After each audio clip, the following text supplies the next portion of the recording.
Welcome to The Car Flip Show. My name's Justin. I was a part-time flipper turned full-time used car dealer. This show is all about teaching you how to buy and sell cars for profit.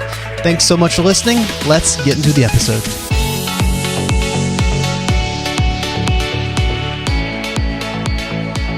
This is episode 4 of The Car Flip Show. Thanks so much for being along for the ride today. We have two things that we're going to be looking at in particular today. One being a tool that I use pretty much on a daily basis. The other being a question about trade-ins. So should you consider when someone offers a trade, or if they ask, do you accept trade-ins? Is that something you should be interested in? I'm going to actually give you a few scenarios where they worked out very well for me, so you might have an idea of my feelings towards trade-ins. But the first thing we're going to look at is actually a flashlight. Now you might think, why are we looking or talking about a flashlight? When it comes to car flipping, you generally end up needing to repair vehicles. Not every car you're going to buy is perfect. And as you're inside an engine bay, or maybe you're under a car, working on a vehicle, when you're under a vehicle, whether or not you have lights, if you're inside of a shop or you're just outside, all your light's going to be above you. So when you actually need to do work on a vehicle, it's handy to have some sort of light under the vehicle. Now you can get different types of lights. There's the halogen shop lights, which you could use. I'm not the biggest fan of those because they actually get really hot. They put off a lot of heat. There's also the LED version of that, which you can plug into the wall, put under a vehicle. But for me, my go-to is actually, and I'm going to hope that I'm going to pronounce the name of this company. It's called Yifeng. This is a Chinese company that manufactures a flashlight that we use on a daily basis. It's the Yifeng XML T-6. This is a 1,000 lumen flashlight. For us, as we're under a vehicle, whether we're looking to find a problem, or whether my mechanic is taking me out to show me what's going on, to let me know the parts that I need to order for the vehicle, this is going to be the flashlight that he's using. And actually, after I finish recording this podcast, I'm going to probably need to wash my hands because this is his flashlight. I just went out and stole it out of his toolbox.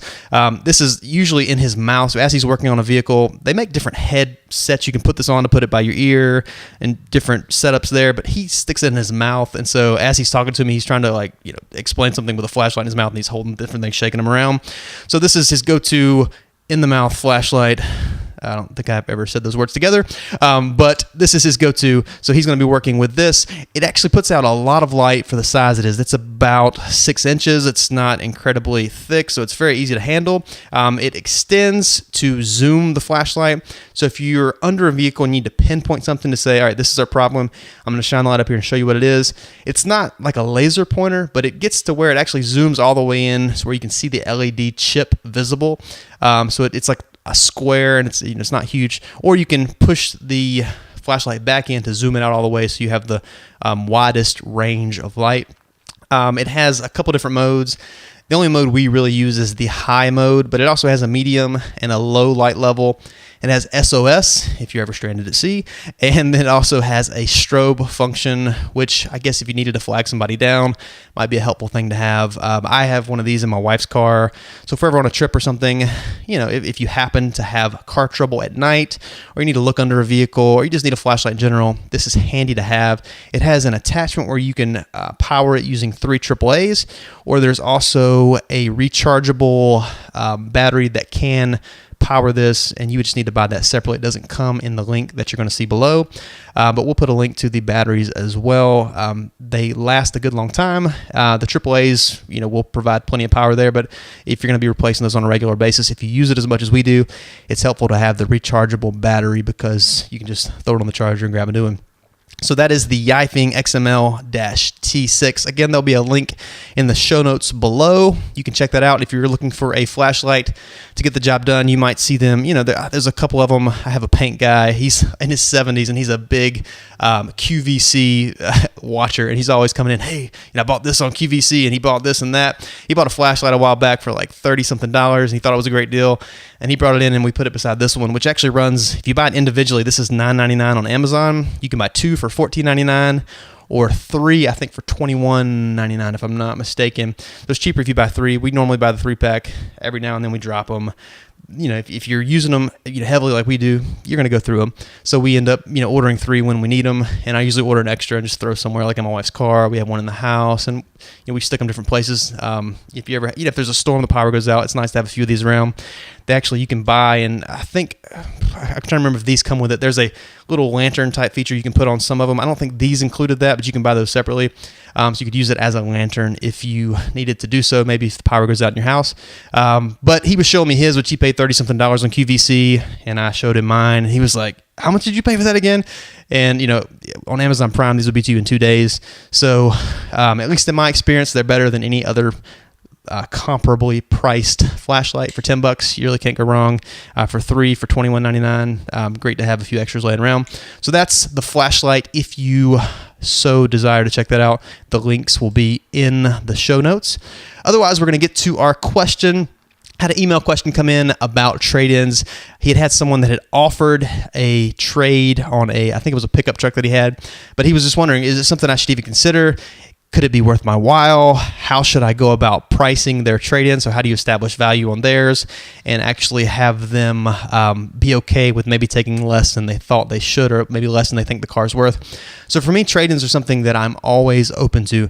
And normally up front, one of the first questions I ask is, do you owe money on it? So a trade-in where someone owes money gets a little more complicated. Not that they're impossible to work, but a lot of times people, they'll owe what the car's worth, and they don't understand that they actually don't have any equity in the car. So, for example, if someone has a vehicle and they owe $3,500 and the vehicle is worth $3,500, there's no value there. They essentially have something that's worth nothing because they owe what it's worth. And so if they were to trade it to you, you'd have to pay off $3,500 to then just have the car, and it's not worth your time to do that. Or maybe they could pay off the $35,000 and then trade it to you, but normally they're not going to be interested in that because that doesn't help them. And if they had $3,500 laying around, they probably wouldn't be needing to trade because they would just go buy something for cash.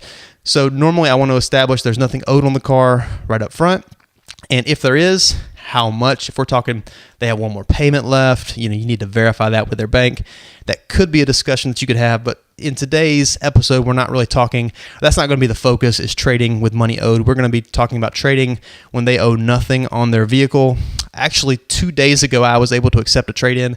A guy came in and looked at a 2005 Chrysler 300 that I have, or had, I guess, because we sold it. Actually had acquired that vehicle in a previous trade. A guy came in to buy a 2006 Chevy Trailblazer. I was asking $5,000. I looked at his car that he had, and he wanted to trade. He needed an SUV. He was interested in mine. I was asking $5,000. I ended up giving him $2,500 for his. So what happens in a deal like that is I actually had $2,500 invested in this Trailblazer. That was my, total cost, you would say. And so anything that I sold it above that would have been profit, except in this situation, he traded a vehicle. So I have $2,500 in my hands after the deal is over, as well as the keys to his car. So I made $0 up front, except I also acquired a car. So then the profit that I'm able to make on that 300, or the amount that I get for it, is my total profit for the previous deal. So it actually worked out really well because I have this 300 out for sale. I really hadn't had as much interest as I thought I would had. It had 22s that were chrome. It was leather. I mean, it was in decent shape, but it wasn't perfect. There were little nicks here and there. The interior was decent. Someone had put in a touchscreen radio, but it was kind of outdated, and they didn't do the best job. But we just put it out there. We were asking $49.50. A guy came in to look at a Ford Fusion, actually, that I had. Actually, surprisingly, it was priced at around $11,000, and I was surprised that he jumped from that vehicle over to the 300. But he saw that, he looked at it, he liked it, and then he said, by the way, I've got a trade-in. Would you be interested in that? And I looked over and saw his car, and the first question, I said, do you owe anything on it? And he said, no, I have the title. And so we got to talking about it. It was a 2005 Audi A4 Quattro with the 3.2 turbo. In 2005, this would have been the nicest Audi that you could buy. It was actually the 2005 and a half. They had a half-year model, which had a newer-looking front end. So of all the Audis for a 2005, this is a fairly desirable one if you were back in 2005. Audis today, it's not a car that I go out of my way to buy. It's essentially a Volkswagen Passat. The Audi is the fancier version, just like Lexus is the Nissan and Infiniti would be. I'm sorry, Lexus is the Toyota and Infiniti would be to Nissan. Just their fancier version. So I looked at it and I said, it's probably something we could work something out on. I said, have you checked the value? And he said, no. And I just said, normally what I go by, and this is my general rule of thumb, but I was wording this to him. I said, normally I'm able to offer right around Kelley Blue Book trade-in. I said, do you want to go inside? We can look that up. So we walked inside. We go to my computer. You could also do this on your phone. If you're standing outside with someone, you can pull out your phone and go to kbb.com. That's kelleybluebook.com. It's going to take you there. There's going to be a tab that's going to pop up that says check my car's value. that's the tab you want to click. And that's exactly what I did. I turned the computer screen where he could see it. We click on check my car's value. We then enter the information, 2005 Audi A4. And we had to, I wasn't sure if his was the half version yet, so we figured out his was the half version. We selected his engine. We selected the features. So, I think leather was the only thing that wasn't added automatically. So we add that. I click good for the condition. You're going to have fair, good, very good, and I think excellent is the best. I think it gives you a percentage. I think only 3% of vehicles on the road would be considered excellent. This is a vehicle that has absolutely no issues, no scratch. I mean, no vehicle you're going to actually encounter is going to be excellent. Maybe you'll get a very good, but normally the one that I select is good. That's a pretty fair evaluation, because if you were to select the fair value, that's a vehicle with some problems. Very good is probably nicer than what you're looking at. So we selected good. I think it's over 50% of vehicles, they say, fall into that good category, so you can reference that number. You can see over half of the vehicles on the road, they say fall into this category, so most people are okay with you selecting the good category.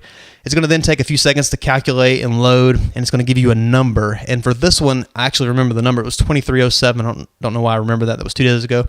So his number was 2307 is what it said the trade-in value was for his car. I was asking $49.50. We had negotiated on my car a little bit on the price. We had got down to, I think it was 20, and I'm forgetting the numbers, 4,400 if I'm not mistaken. His was worth $2307, and I'm actually remembering now it was $4,200. I came down to $4,200 for mine. I'm remembering this on the fly. On his, it was $2307. I told him, just because his was in really good shape, I said, you know what? I can actually do $2,400. We'll make it $2,400 even. I'll round up on that. We were at $4,200 on mine. If you do the math on that, that's $1,800 difference. If I'm doing that correctly in my head, it is. So he had $1,800 cash. Initially, I tried to get him to do $2,000 difference, and he said, can we do $1,800? It was a good deal for me, and I'll explain why here in a second. So he trades in his car, gives me the title, we do the paperwork. He gives me $1,800 cash. He takes my car, and I also have his car. The reason this was an excellent deal is because his car is worth as much as the car that he drove away in, plus I have $1,800 in my hand. He needed a bigger car. The trunks on these aren't very big. They had 3 kids. He needed a trunk that would fit a stroller, and the 300 has a massive trunk. So for him, that was the value. He also liked the rims. He liked the look and just the way the car looked. But for me, I'm looking at a vehicle that in this Audi A4, it's going to be a vehicle that most likely is going to be easier for me to sell. It has less miles. It only has 132,000 miles. This Chrysler 300 had 171,000 miles. They're both leather. The Audi aesthetically to me is more appealing to a customer, at least the customers that I've dealt with. People like the feel of an Audi. It sounds fancy. It looks fancy. And then it's going to be a car that I can price for probably that $49.50. I might even price it at $5,500 or $59.50 just to see what happens. But that $49.50 is really where it probably needs to be. But for me, I have a vehicle that's going to be easier to sell. It's going to be priced the same. It has less miles, and it's really a nicer vehicle. And after the deal happened, I'm actually standing here. I was talking to my guy that works on Saturdays, and I was like, his name's Oliver. I said, Oliver, I don't exactly know what just happened, because this guy just gave me a car that's nicer than what he bought. He left me with $1,800, and I was expecting there to be issues that I didn't know about. I drove the car all weekend. The car's perfect. There's no issues, no check engine lights. Everything's great. When he traded in, there actually was a check engine light. I don't know if he was scared of that. Maybe he hadn't had it checked, but it actually was for a gas cap. So I went in, looked at the gas cap, tightened it, drove it all weekend, no check engine lights, all the readiness monitors reset. It's ready to pass inspection right now, actually. So for me, that type of trade I'm going to do all day long. And you'll see that from time to time. Someone has a pickup truck and they need an SUV. Someone has a 4-door sedan and they need a minivan. And they're just wanting to trade from one to the other, and they don't want to go through the hassle of listing their vehicle, have someone kick the tires. Maybe there is a check engine light on. Maybe there is some kind of an interior issue that they just don't want to deal with. They think it's a bigger issue than it really is. Maybe the car needs tires, and they're thinking that's going to be $700-800 when you can buy used tires for $25 a piece, and that's no big deal. So sometimes you're going to get people that just want to get out of a vehicle, and they don't want to deal with the hassle of selling it, and they just want to trade it towards yours. Your go-to on establishing value, at least for me, is going to be the KBB.com, your Kelley Blue Book trade-in, because that's normally going to be a number that's going to be in your favor. I am not a big fan of book values when I'm buying or when I'm pricing, because Kelley Blue Book generally is lower than what actual market value is. Market value is what cars are actually selling for.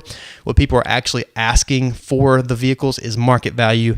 The trade-in value is just an algorithm based on different models, on different mileage and different conditions. It's not actually matching market, so I don't normally use that, but it will work in your favor on a trade-in value. You could also use NADA. I believe it's NADAguides.com. That's off the top of my head. You can look at a trade-in value there. They're normally similar from Kelley Blue Book to NADA. Kelley Blue Book is it's just people are comfortable with that when you mention that you're going to use that as the guide, and it's going to work out in your favor. So keep that in mind as you are establishing value. Definitely reference that number that Kelley Blue Book gives you. So when you see the trade-in value on this vehicle in particular, when I saw the 2307, I knew, because I've dealt with these vehicles before, that I can ask $4,950 and I'm going to at least make $2,000 over and above that $2,400 that I allowed him.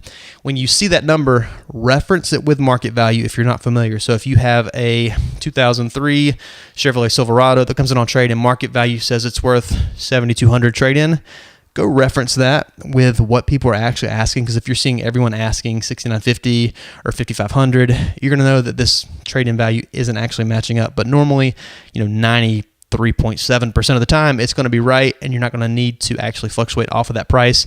So use that as you're establishing value. For me, in this situation, it actually worked out really well. And normally when I do accept a trade, it actually does end up good for me because it saves me the time. And this is an important factor for a lot of you, especially if you're flipping without a dealer's license, because it's a pretty big time investment to actually go out and find new vehicles. You have to scan Craigslist, Facebook Marketplace. Maybe you're looking to let go and offer up as well. So you're scanning, making offers, negotiating. Maybe you go and look at a car and it's not what you expected it to be, so you don't buy it. And for me, there's certain questions I'm going to ask ahead of time. Normally that doesn't happen. It's very rare I go and look at something and I don't actually buy it because I've asked the right questions ahead of time. But there's that time investment that you're putting into actually finding a vehicle. When you accept a trade-in, it's there. So someone brings it to you, you're generally going to get it for a good price because you're going to use the trade-in calculation that I mentioned before with Kelley Blue Book. So you sell your vehicle and you immediately have another vehicle, maybe that's not ready to list right then, but you're going to know the issues that you have. You're able to test drive these vehicles. When someone comes to look at your car, they're going to want to test drive it. It's very expected by them to say, hey, do you mind if we take your car around the block as well, so you can make sure there's no issues? So you're going to evaluate their vehicle the same way you would evaluate any other vehicle that you're looking at to buy, so you can make sure that it's a good vehicle. But it's going to save you time, and it's also going to a lot of times end up saving you money, because sometimes, like in this situation, I'm able to get a great deal just because someone wants to get out of the vehicle and they don't want to deal with the hassle of selling it themselves. So in the past, I was thinking back on a few trade-in deals that I did in the past. There's one in particular that I just want to go over because it was a really fun trade, just the way that it ended up branching out from one trade to another. This has been probably 6, maybe 7 years ago. I actually lived in a different part of the state. I was looking for a vehicle for my wife, and I ended up buying her a 2002 Chevrolet Trailblazer LTZ. It was blue. It had the tan trim on the bottom. Most of the LTZs were the two-tone color schemes. It was leather. It had heated seats, sunroof. It was four-wheel drive. It was, for a Trailblazer, it was about as nice as you could get one. It had DVD. So my wife really liked it. We were looking for something that size. We only had 2 kids at the time. So it was, functional. We now have 3 kids, so we need something bigger. But it worked out well for us at the time. She drove it probably 6 months, which is kind of our agreed upon time frame. Normally she's in and out of a vehicle about twice a year, and I try to get her something nicer each time, or we try something different. We'll have fun with it. Right now she's driving a Porsche Cayenne, so went from a minivan, she was driving a few months ago, to this Porsche Cayenne, which is a lot more sportier, 450 horsepower. It's been a lot of fun just playing around with, but we'll trade her out of that eventually in the next few months. But at this time, it was a Chevy Trailblazer. She drove it for her 6 months, and I was looking to sell it. I put it up for sale, and this guy actually comes in, and he said, hey, would you be okay with a trade? And my go-to answer when someone says, are you interested in a trade, is normally, instead of saying yes or no or maybe, it's what do you have? And so he says, well, I've got this, what was it? It was a 1997 Jaguar XJ8. So this is the, it's not, I guess what you'd call it like an actual Jaguar. It wasn't the S-Type or the X-Type, which were actually Ford vehicles. Ford owned Jaguar at the time of the X-Type and the S-Type. So those were more Ford-based cars. The XJ8 was the old school looking Jaguar, the long, it was big on the inside was really fancy and plush. It was a Vanden Plas edition, so it was really nice. And so he comes and he's looking at mine, I'm looking at his, and as I'm looking at his, he just kind of offhand said, I also have a 1998, I believe it was a 98, it was a 98 Ford Explorer. He said, I also have a Ford Explorer if you'd be interested. And I said, well, is it up the road? I said, you want to bring it up here and let me look at it? And he said, yeah. He said, you can look at it, but he said, I think it's having transmission issues. And I said, well, I said, bring it up here. Let me see. So he brings it up there. He had been driving back and forth from North Carolina to Tennessee to visit his family. You have to drive over the mountains, and it was getting bogged down. He didn't even hardly want to go up the hills. And when he drove it up for me to look at it, it kind of felt like a transmission problem. I really wasn't sure what it was, but as he continued to talk, he really wanted to just get rid of it. So I ended up allowing him $500 for that. And if you remember, this is 6 or 7 years ago, so it was still an old Explorer, but it wasn't as old as it is now. It was in decent shape. It was leather. It was a kind of an ugly green, but I gave him $500 for it, and he was happy with that. I gave him $1,500 for his Jaguar XJ8. So that was a total credit of $2,000, and that meant he had to put $3,000 with those trades. So he gave me $3,000 cash. He gave me his 2 vehicles. So I had titles to both. They were both clean titles. Definitely be sure that what you're accepting on a trade is a clean title, because that will definitely affect the value. So for me, I had my money back. I had the $3,000 invested. I had $3,000 in my hand. I then had 2 cars, and the Explorer actually ended up not having a bad transmission. We actually thought maybe it was a bad head gasket because it was overheating. Come to find out, it just had a clogged up catalytic converter. So the catalytic converter was so clogged up, it wasn't allowing the exhaust to exit the vehicle. It was then sending back pressure up through the engine, and it was causing it to have a really bogged down feeling. So we took care of the catalytic converter for a couple $100. It was a pretty, cut and dry there. That vehicle was good to go. I actually only thought I was going to get about $2,000 for that. A guy ended up coming out of South Carolina. He was looking for whatever reason, he wanted a green Explorer. He just liked that one. It had tan leather interior. He ended up paying $2,500 because just on a whim, I posted it for $2,950. He came up and offered $2,500. So there's $2,500. If you're playing along at home, that's a $2,000 profit roughly. I guess I had the catalytic converter, so it wouldn't quite be $2,000, so roughly $1,800. So that's gone. I actually let my wife drive the Jaguar for a little while. It was in really good shape. It was black. It had really nice leather interior.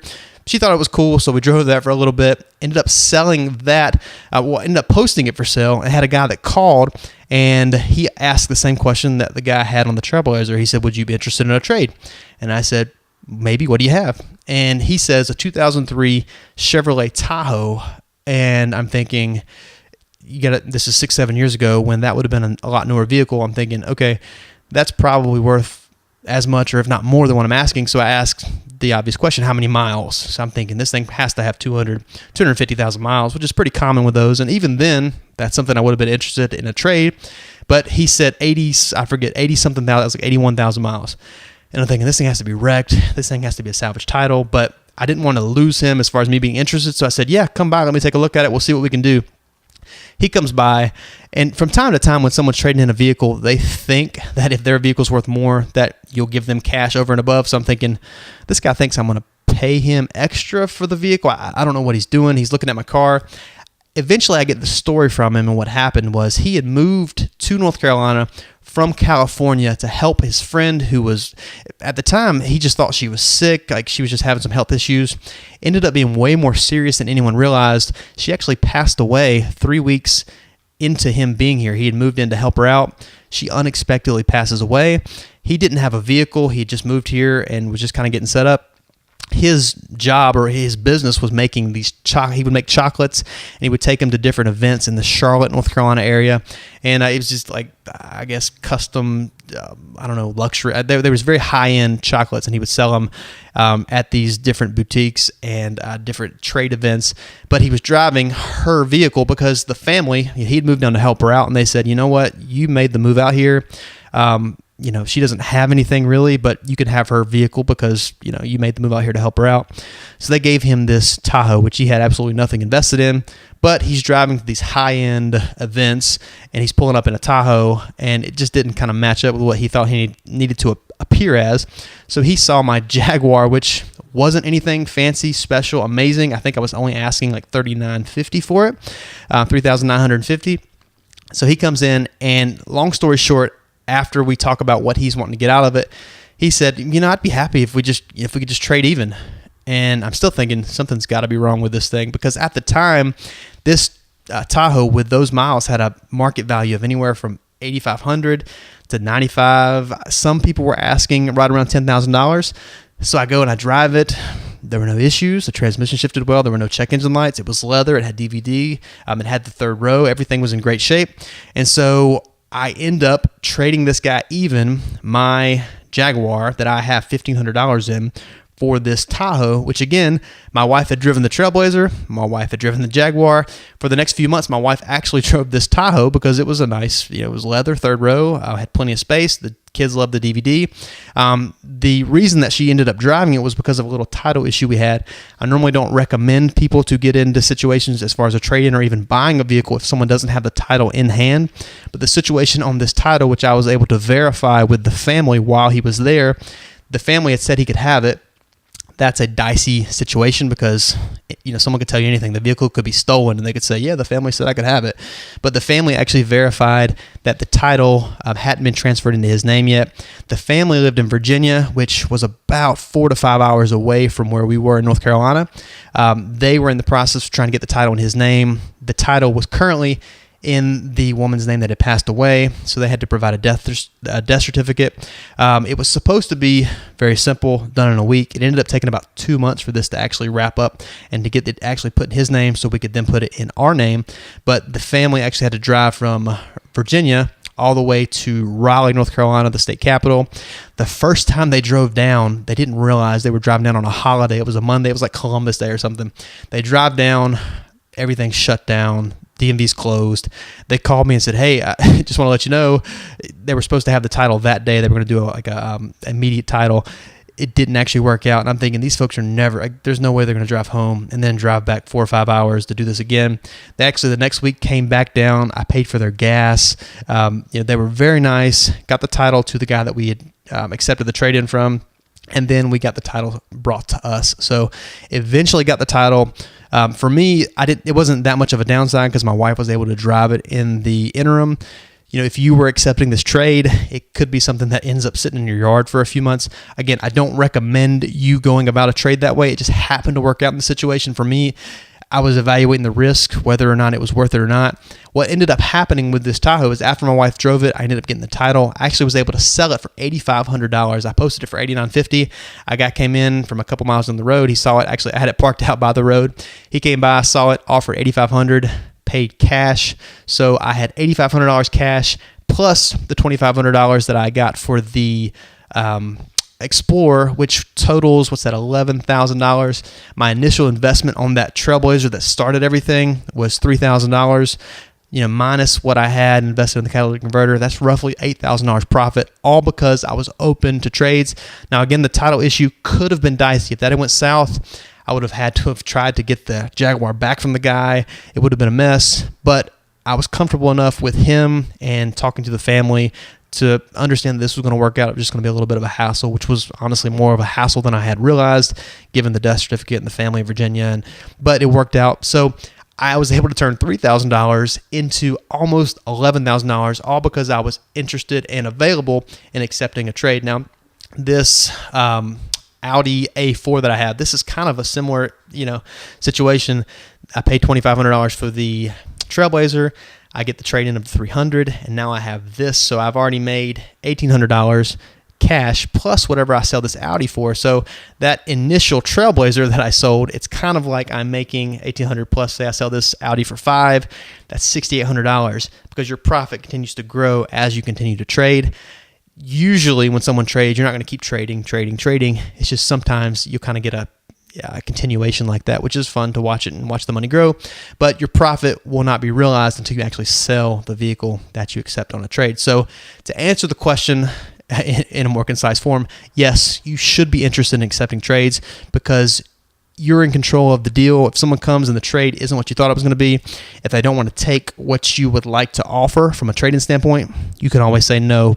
A quick note on evaluating trade-ins, and that's to not get too emotionally involved in what's being offered. And when I say emotionally involved, don't get excited when someone offers something that sounds like a lot of fun. Actually, in the past, I'm thinking about my dad had an RV for sale, and a guy offered a Plymouth Prowler. sounded amazing. The guy sent pictures. It looked amazing. It was red. It's awesome. But he wanted to trade even. It didn't make sense because then you have to sell the Plymouth Prowler, and the RV probably would have actually been easier to sell. So I actually had a similar, not as fun of an offer, but last week a guy offered a motorcycle, a 2009 Honda CBR 1000 for a 2008 Mustang that I have for sale. The problem is he also wanted to trade even. And even though his is probably worth about the same amount as my Mustang, I've had a ton of interest in the Mustang, and it's going to sell just as easy, if not probably easier than the motorcycle. Your market for a motorcycle is a lot more limited than a Mustang because there's a lot more people that need daily transportation in an actual four wheels type automobile than a motorcycle, which is a lot of times just something extra or a toy for somebody. So the Mustang is going to be easier to sell. And even though it was very tempting to trade for the motorcycle because I haven't had a motorcycle up here for sale in a while, it'd be a lot of fun driving back and forth to, home, work, that kind of thing. I had to pass because he wanted to trade even. If he was going to put $1,500, $2,000 with it, that's something that would be doable for me.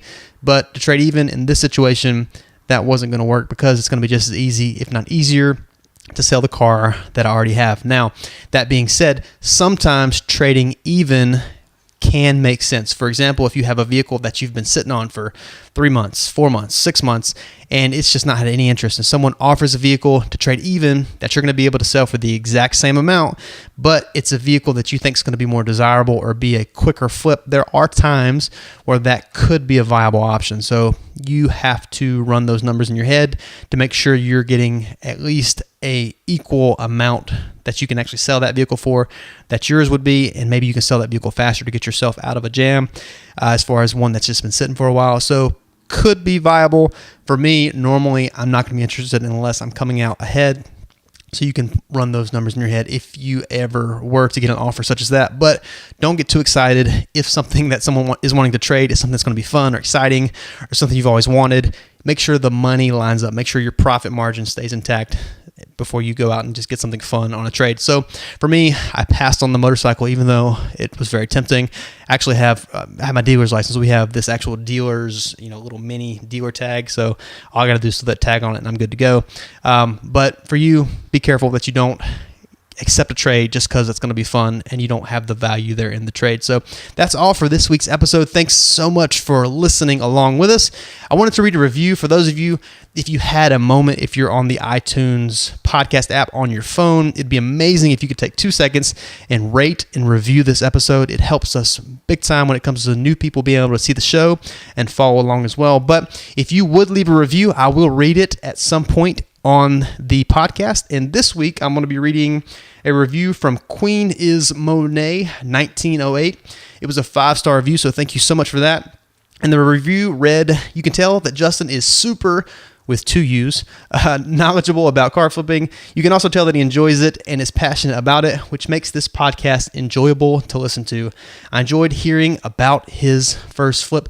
Thank you so much, Queen is Monet 1908. That was very kind of you to leave that for us, and I am super passionate about this. And if you were wondering what she's talking about, hearing about my first flip in episode 1, you can go back and listen to how I made $1,000 on my first flip, even though it caught on fire. It was a 1973 Volkswagen Beetle. Fun story. Wasn't so fun when it was on fire, but it worked out in the end, obviously, because I made $1,000. Thank you so much for listening today. I will see you guys in episode number 5.